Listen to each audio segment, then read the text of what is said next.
সম্পর্কের বাজারে পৌঁছে পা দুটো থেমে গেল। সম্পর্ক বিক্রি হচ্ছিল ওইখানে খোলা বাজারে। আমি কাঁপতে কাঁপতে জিজ্ঞেস করলাম, কী দামে বেচছো ভাই এই সম্পর্কগুলো? দোকানদার জিজ্ঞেস করলো, কোন সম্পর্কটা বানাতে চান আপনি? ছেলের না বাবার, বোনের না ভাইয়ের? বলুন আপনি কোনটা চান?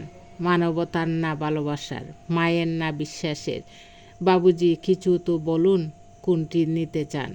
চুপচাপ দাঁড়িয়ে কেন? ঠিক ভেবে বলুন। বয়ে বয়ে বললাম বন্ধু। দোকানদার ভিজে চোখে বলল, দুনিয়াটায় এই সম্পর্কই তো টিকে আছে। তবে মাফ করবেন বাবুজি, এই সম্পর্কটা বিক্রির জন্য নয়, এর কোনো দাম দিতে পারবেন না। আর যেদিন এই সম্পর্কটা বিক্রি হয়ে যাবে সেদিন দুনিয়াটা উজাড় হয়ে যাবে। আসসালামু আলাইকুম প্রিয় ভাই বোনেরা, সবাই কেমন আছেন? আশা করি আল্লাহর রহমতে সবাই ভালো আছেন। আমিও আপনাদের দোয়ায় ভালো আছি। আজকে খুব সুন্দর একটি ভিডিও নিয়ে আপনাদের মাঝে চলে আসলাম।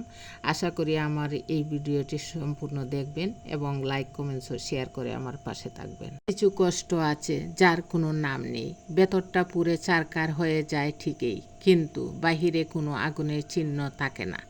এই কষ্টের কোনো বাসা নেই, নেই কোনো সংজ্ঞা, শুধু বুকের বাম দিকে এক অদ্ভুত ভারী পাথর হয়ে থাকে। একলা রাতে যখন নোনা জল গাল বেয়ে নামে তখন নিজের কাছেও এই কান্নার কোনো কারণ থাকে না।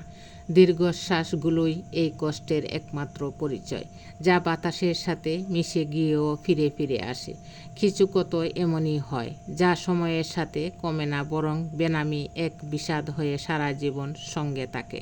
চলে যেতে পারতাম সব ছেড়ে দিয়ে, দূরে খুব দূরে, কিন্তু কি করে যাই যার মধ্যে আমি নিজেকেই খুঁজে পাই। সে জানে আমি থাকবো, জানে বলে আঁকলে রাখে না, এমনভাবে অবহেলা করে যেন আমি না থাকলে তার শান্তি। তবুও আমি থেকে যাই, দুঃখগুলো বুকের মাঝে আঁকলে নিয়ে ভাবি, হয়তো একদিন সে বুঝবে, হয়তো একদিন সে বলবে তুমি থাকো, আমি শুধু তোমাকেই চাই। কিন্তু প্রত্যেকবারই ভুল ভাবি, প্রত্যেকবারই চুপ করে হেরে যাই, আমি প্রত্যেকবারই হেরে যাই। মানুষ সবচেয়ে বেশি অসহায় তখন যখন সে নিজের কষ্টের কথা কাউকে বলতে পারে না, আবার সহ্যও করতে পারে না।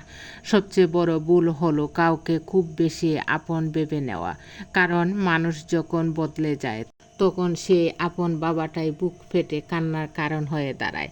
হারিয়ে যাওয়া মানুষ ফিরে এলেও আগের সেই অধিকার আর টানটা আর কখনোই ফিরে আসে না।